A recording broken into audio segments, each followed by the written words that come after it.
বাঙালির জাতীয় সমস্যা। যে কোনো সমস্যার আগে গোড়ায় পৌঁছতে হবে। টিউমার কেন জমা হবে? আজকে এখানে এসে স্টপ করছি। আমরা মাঝে মাঝে অম্বল বলো, অ্যাসিডিটি, এইসব কিছু আমাদের হয়। এটা হ্যাঁ, পেটের রোগ। পেটের রোগ বাঙালির জাতীয় সমস্যা। 100 ভাগ বাঙালির মধ্যে 90% এটা কমন প্রবলেম।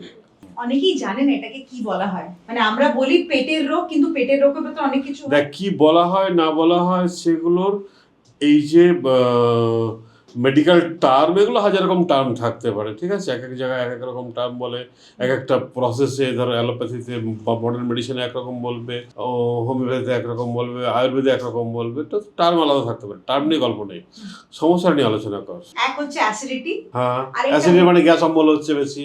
তারপরে হচ্ছে ইরিটেবল বাউল সিনড্রোম, মানে হচ্ছে পেট ভুড়ভুড় করছে, পেট বুটবুট করছে, ঠিকমতো পায়খানা হচ্ছে না, ঠিক আছে, গ্যাস হচ্ছে হলো। আর স্যার যদি আমার বমির, মানে অনেকেরই হয় যেটা কি বুকের চাপ ব্যথা হচ্ছে, আর চাপ ব্যথার জন্য অনেকে ওটা ভুল করে ভাবছে যে হয়তো হার্ট অ্যাটাক হয়ে গেছে। হ্যাঁ, অনেকে ডাক্তারও বলে দেয় যে হার্টের প্রবলেম, হার্ট চেক করো, দেখো গ্যাসটা উঠে গেছে, বলছে কারো হার্ট চেক করো। আসলে ওটা পেটেরই একটা কোনো জিনিস। তো আমি চাই যে ন্যাচারাল ইমিউনোথেরাপি দিয়ে আমি এসব সমস্যা থেকে কিভাবে মুক্তি পাবো।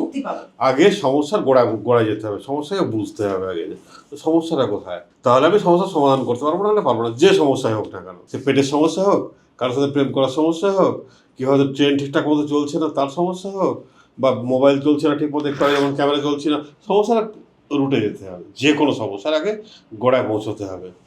দেখ, তুই যে বিষয়টা নিয়ে আলোচনা করছিস বা যেগুলো নিয়ে প্রশ্ন করলি, বিষয়টাকে আমি যদি এক লাইনে বলবো তাহলে বলবো হচ্ছে ডাইজেস্টিভ সিস্টেম। ডাইজেস্টিভ সিস্টেম শুরু হচ্ছে থেকে, মুখটা হাঁ করলাম, এখান থেকে শুরু হলো, আর ভস করে পায়খানা পেয়ে গেলো, ওখান থেকে কমপ্লিট হলো। এটা হচ্ছে পুরোটা সিস্টেমটা। এই সিস্টেমের মধ্যে কিছু অর্গ্যান আছে, কিছু ফাংশনস আছে, এগুলো সবাই একসাথে কালেকটিভলি কাজ করছে। তো প্রথমে বললি যে গ্যাস হচ্ছে, গ্যাস অম্বল হচ্ছে, বুক জ্বালা করছে, কারণ হচ্ছে এই সিস্টেমটাকে আমাদের শরীরের সমস্ত সিস্টেমই ইম্পর্টেন্ট, গুরুত্বপূর্ণ, বাট এইটার উপরে একটু বাইরের অত্যাচার বেশি হয়। কারণ হচ্ছে এইখান দিয়ে যেটা ঢোকাচ্ছি সেটা কখনো এটা ভেবে ঢোকাচ্ছি না যে এখানে কি ঢোকানো প্রয়োজন, সেটা ভাবছি না। মন কি চাইছে, কি খেতে চাইছে, চপ খাবো কি সিঙ্গারা খাবো, সেটা হচ্ছে প্রথম ডিসিশন নিচ্ছি যে কি ঢোকাবো এখান দিয়ে। গ্যাস অম্বল হচ্ছে, তুই বলি বুক চাপ ধরে থাকছে, বুক ব্যথা করছে, আমরা কি বলি হার্ট বার্ন বলি বা চেস্ট বার্ন বলি। এই সমস্যাটা শুরু হচ্ছে তোর মুখ দিয়ে খেলাম, তো এখানে পাকস্থলিতে খাবারটা ঢুকলো, খাদ্যনালী দিয়ে নামলো, এখানে জীব আছে, খাদ্যনালী আছে, দিয়ে পাকস্থলিতে এসে ঢুকলো। এর মাঝখানে একটা ইম্পর্টেন্ট পার্ট আছে যেটা সুন্দর ভালভের কাজ করে, ঠিক আছে? আমরা কি বলি ওটা গ্যাস্ট্রো এসোফেগাস, বা কেউ কেউ বলি আমরা গ্যাস্ট্রো এসোফেগাস জাংশন, বা বলি গ্যাস্ট্রো এসোফেগাস ভালভ। যেটা কি করে, খাবার যাওয়ার সময় ওটা খুলে যায়, খাবারটা ঢুকে গেল, আবার বন্ধ হয়ে গেল। এটা হচ্ছে কাজ। বন্ধ হয়ে গিয়ে কি করবে, বন্ধ হয়ে গিয়ে আবার স্টমাকের মধ্যে, পাকস্থলীর মধ্যে ওটা কি হবে, ওটা এবার ডাইজেস্ট হবে, ইমিউনো অ্যাসিড তৈরি হবে, সে অ্যাসিডগুলো ওকে ভাঙবে, খাবারগুলোকে ভাঙবে, ভেঙে অ্যাবজর্পশনের উপযুক্ত করে তুলবে। এটা হচ্ছে কাজ, ওখানে ফাংশনটা হবে।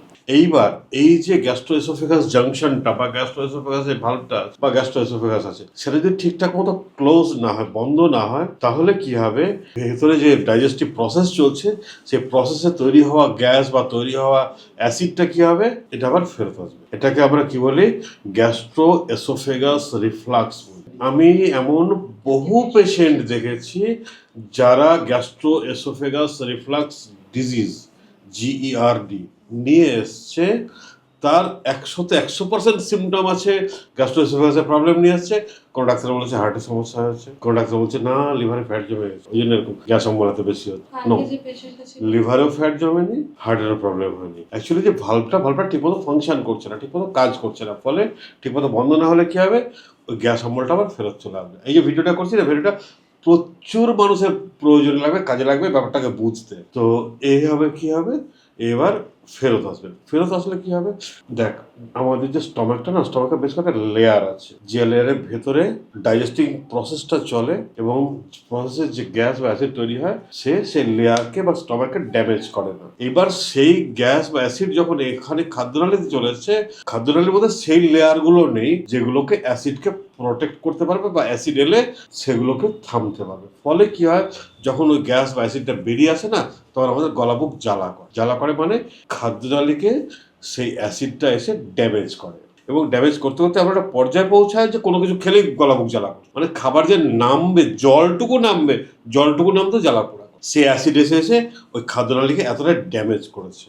দ্বিতীয় কি হয়, দ্বিতীয় হতে পারে যে এই গ্যাসের অ্যাসিডগুলো এসে এইখান থেকে আমাদের এখানে খাদ্যনালী আর শ্বাসনালীর একটা জাংশন আছে, আমরা মুখ দিয়েও নিঃশ্বাস নিতে পারি, নাক দিয়েও নিতে পারি, তাই তো? তার মানে ভেতরে তো একটা কানেকশন পয়েন্ট আছে। এই যে কানেকশন পয়েন্টটা, সেই কানেকশন পয়েন্টটা থেকে কি হয়, সেই গ্যাসগুলো লাংসে যায়, তখন আমাদের গোটা বুকটা জ্বালা করে, বেশি গ্যাস অম্বল হলে পরে।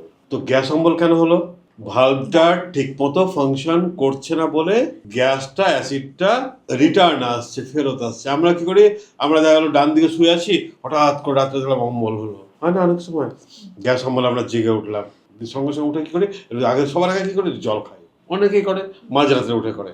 আসলে ওইটা ঠিক মতো ক্লোজ হয়নি, প্রসেস চলছিল, ডাইজেস্টিভ প্রসেস চলছিল, একটু হয়তো ফাঁকা পেয়েছে, একটু অ্যাসিড বেরিয়ে এসছে ওখান দিয়ে। এবার যে অ্যাসিড বেরিয়েছে সে কি করলো, এই খাদ্যনালীতে এলো, খাদ্যনালীতে সে কি করলো, একটু জ্বালা পোড়া করলো, সঙ্গে সঙ্গে ঘুমিয়ে গেলো, সঙ্গে সঙ্গে লাফ দিয়ে উঠলাম, কিন্তু জল খেলাম, জল খেয়ে কি করলাম, ওই যে অ্যাসিডটা এসেছিল অ্যাসিডটাকে ধুয়ে আবার নামালাম, জল খেয়ে অ্যাসিডটাকে ধুয়ে নামালাম, এবার যখন ধুয়ে নামলো তখন জ্বালা পোড়াটা কমে গেল।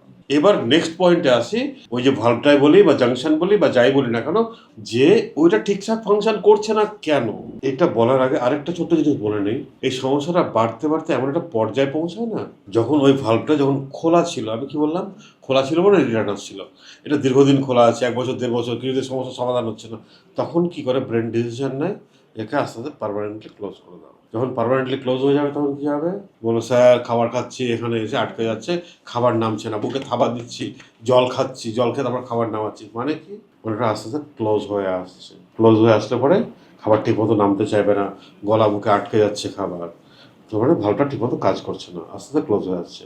তারপরের স্টেপ কি, তারপরের স্টেপ হচ্ছে ওটা এসে পুরোপুরি ক্লোজ হয়ে যায়। যখন পুরোপুরি ক্লোজ হয়ে যাবে তখন এখান দিয়ে জল ঢাললে জলটুকুও যাবে না, 1 চামচ জল খেলে পরে সঙ্গে সঙ্গে জলটা বমি হয়ে যাবে, খাওয়া বন্ধ হয়ে গেল, তাহলে মেশিন চলবে, সিস্টেম চলবে কি করে? তখন ডাক্তাররা কি করে, পেটে ফুটো করবে, পেটে ফুটো করে একটা পাইপ লাগিয়ে দিল, এখানে একটা ফানেল লাগিয়ে দিল, এখান দিয়ে খাবার ঢালো, কেন, এখান দিয়ে খাবার যাওয়া বন্ধ, এখান দিয়ে খাবার ঢুকছে না, এবার ওখান থেকে খাবার ঢেলে কদিন যাবে, বেশিদিন যায় না গল্প। এটা হচ্ছে লাস্ট।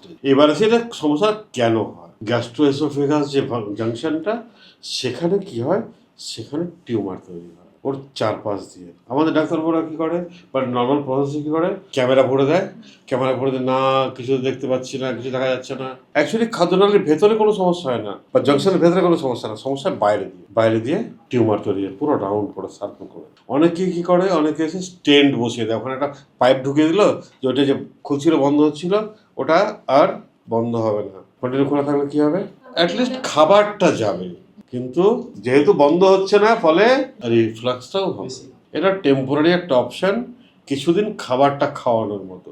ভেতরে আমি ক্যামেরা দিলাম, ক্যামেরা দিয়ে ভেতরে কিছু দেখা যাচ্ছে না, এবার কেন হচ্ছে এটা, তার কারণ হচ্ছে ওর বাইরে আস্তে আস্তে টিউমার তৈরি হচ্ছে, টিউমার যত আস্তে আস্তে বাড়ছে তখন তারপরে বুকে চাপ ধরে আছে, বুকে ব্যথা করছে, একেবারে এই জায়গাটাতেই ব্যথা করছে, একেবারে জাংশনের ওইখানটা টিউমার তৈরি হচ্ছে, টিউমার যত আস্তে আস্তে শক্ত হবে চাপ ধরে থাকবে, এটা প্রথম সিগন্যাল যে বুঝে নিতে হবে যে ওখানে গন্ডগোলটা হচ্ছে। এটা হলো সমস্যা। এইবারের সমাধানটা কি, মডার্ন মেডিসিনের সমাধান হচ্ছে স্টেন্ট বসিয়ে দেবে, যেটা খাবারটা গেল, ঢোকার রাস্তাটা থাকলো কিন্তু বন্ধ হলো না, ফলে রিফ্লাক্সটা হবে। দ্বিতীয় সমাধান ওদের কাছে হচ্ছে, ওরা এখান থেকে পাইপ ঢুকিয়ে দিল, পাইপ ফুটিয়ে দিল, যে এখান থেকে বাইরে থেকে খাবার দেবে। ন্যাচারাল ইমিউনোথেরাপি এই সমস্যাটার সমাধান কিভাবে করে, আমরা করি হচ্ছে, ওইখানে যে টিউমার জমা হচ্ছিল আমরা আগে টিউমারটাকে ভাঙবো মিনস ধীরে ধীরে নরম করব। যত ধীরে ধীরে টিউমারটা নরম করব, ও কিন্তু আবার আস্তে আস্তে কাজ করা শুরু করবে। আবার যখন কাজ করা শুরু করলো তখন আবার 15 দিন পরে এসে বলছে, স্যার আগে যে বুকে ব্যথাটা হচ্ছিল ব্যথাটা কমে গেছে, চাপ ধরে থাকছিল চাপ ধরে থাকাটা কমে গেছে, এখন একটু একটু খাবার খেতে পারছি। ঠিক আছে, আমরা কি করব, আমরা এইভাবে ওটাকে সফট করে আস্তে আস্তে ওই টিউমারটাকে রিমুভ করবো, এবং পুরোটাই আমাদের food and food supplement, enzyme, coenzyme এগুলো দিয়ে আমরা এগুলো করি, এবং এটা হচ্ছে আমার মনে হয় সবচেয়ে বেস্ট রাস্তা। কারণ মডার্ন মেডিসিনে ওই পেট ফুটো করা আর এখানে স্টেন্ট বসানো ছাড়া আর তৃতীয় কোনো রাস্তা নেই ওদের কাছে। তো তাই কি বলে, যদি একটুও যদি খাবার যায়, একটু যদি জলও যায়, তাহলে পরে সেটাকে আবার ফিরিয়ে আনা সম্ভব। তাহলে যাদের আজকে অল্প অল্প গ্যাস হচ্ছে তারা কিন্তু আস্তে আস্তে ওই দিকে যাচ্ছে, কোন দিকে, আস্তে আস্তে পুরো বন্ধ হয়ে যাবে। এইবার আসি যে টিউমার কেন জমা হলো, এটা তো বুঝতে হবে। নাহলে আমি আজকে ঠিক করে দিলাম, কালকে তো আবার টিউমার বানিয়ে নিয়ে চলে আসবে, আবার স্যার এই সমস্যাটা আবার হচ্ছে, স্যার খাবার নামছে না, বুক চাপ ধরে থাকছে, বুকে ব্যথা করছে, গলা বুক জ্বলছে, কিছু খেতে পারছি না। এবার বুঝতে হবে যে টিউমারটা কিভাবে তৈরি হচ্ছে। আমাদের শরীরে টিউমার তৈরি হয় 3টে প্রসেসে। প্রথম প্রসেস হচ্ছে টিউমার তৈরি হলো বা এক্সেস প্রোটিন, আমি টিউমার বলবো না, আমি বলবো এক্সেস প্রোটিন ডিপোজিট হলো, এক্সেস প্রোটিন জমা হলো। কেন জমা হলো না, আমি যে প্রোটিন খাচ্ছিলাম, যে পরিমাণ খাচ্ছিলাম, সেই প্রোটিনটা ঠিকঠাক ভেঙে ইউটিলাইজ হচ্ছিল না। আমার ডিমান্ড কম ছিল, সাপ্লাই জাদা ছিল, ফলে ডিমান্ড কম মানে খরচা কম, সাপ্লাই বেশি। তাহলে কী হবে, এক্সেস হবে। এক্সেসটা কী হবে, স্টোর হবে, বিভিন্ন জায়গায় স্টোর হতে পারে, হ্যাভাজিডলি স্টোর হবে প্রোটিন। ফ্যাট কিছুটা তো হয়, এত যত জমা হলো, এত ততটা মোটা হলো, মানে এত জমা হলো মানে মোটা হলো মানে স্টোর হলো, ফ্যাট স্টোর হলো, এখানে স্টোর হলো। কিন্তু প্রোটিন ওখানে না, অমনি না, এখানে একটু জমা হলো, এখানে একটা হলো, এখানে একটা হলো, যে কোনো জায়গায় হতে পারে এর ইচ্ছে মতো, তো ওখানে জমা করে দিচ্ছে। তাহলে কি হলো না, এক্সেস প্রোটিন কনজাম্পশন হলো প্রথম কারণ। দ্বিতীয় কারণ হলো প্রোটিন মেটাবলিজম। আমি যে প্রোটিনটা খেলাম, সে প্রোটিনটা আমি ইউটিলাইজ করার ক্ষমতা আমার নেই অতটা প্রোটিনের, ফলে ঠিকঠাক ইউটিলাইজ হলোটা, স্টোর হলো। দুটো কারণ হলো। আর 3 নম্বর কারণ কি, 1 নম্বর হচ্ছে এক্সেস কনজাম্পশন, 2 নম্বর কারণ হচ্ছে প্রোটিন মেটাবলিজম ক্যাপাসিটি কমে যাওয়া, আর 3 নম্বর কারণ হচ্ছে জল কম খাওয়া। এটাও প্রোটিন ডিপোজিটের ইম্পর্টেন্ট 3টে কারণের মধ্যে তৃতীয় কারণ। ফলে আমাদেরকে কি করতে হবে, সমাধান করতে গেলে সাফিসিয়েন্ট জল খেতে হবে, প্রোটিন হিসেব করে খেতে হবে, এবং দেখতে হবে লিভারের হেলথটা যেন ভালো থাকে, যাতে সে প্রোটিন যেটুকু খেলাম সেটুকুকে মেটাবলাইজ করতে পারে, ইউটিলাইজ করতে পারে। ঠিক আছে, তো প্রশ্ন ছিল পুরো ডাইজেস্টিভ সিস্টেম নিয়ে, এখান থেকে শুরু করে একবারে পায়খানা পর্যন্ত। তা আমি এখান থেকে এসে এইখানটুকু নিয়ে আজকে আলোচনা করলাম। এর পরের দিন নামবো হচ্ছে লিভারে নামবো আর গলব্লাডারে নামবো, তারপরের দিন নামবো স্মল ইন্টেস্টাইনে, তারপরের দিন নামবো লার্জ ইন্টেস্টাইনে বা কোলনে, তারপরের দিন আমরা নামবো রেক্টাম। মানে এতগুলো পার্ট করে আমরা এই সাবজেক্টকে আলোচনা করতে হবে, তাহলে সবাই পরিষ্কার বুঝতে পারবে। কারণ এখান দিয়ে যা ঢুকাবো এই শরীরটা সেরকম থাকবে, ফলে আমাকে সেই রকম ভাবেই একটু বোঝাতে হবে, তাহলে পরে খোপড়ি মে ঘুষেগা, না হলে পরে বাঙালির এই জাতীয় সমস্যাটা সমাধান হবে না, ন্যাশনাল প্রবলেম। প্রথমে সমস্যাটা কি সেটা আলোচনা করলাম, সমস্যার কারণটা আলোচনা করলাম, এবং সমস্যাটার সমাধান কীভাবে হবে সেটা আলোচনা করলাম। আজকে এখানে এসে স্টপ করছি, এর পরের দিন এখান থেকে একটু নিচে নামবো।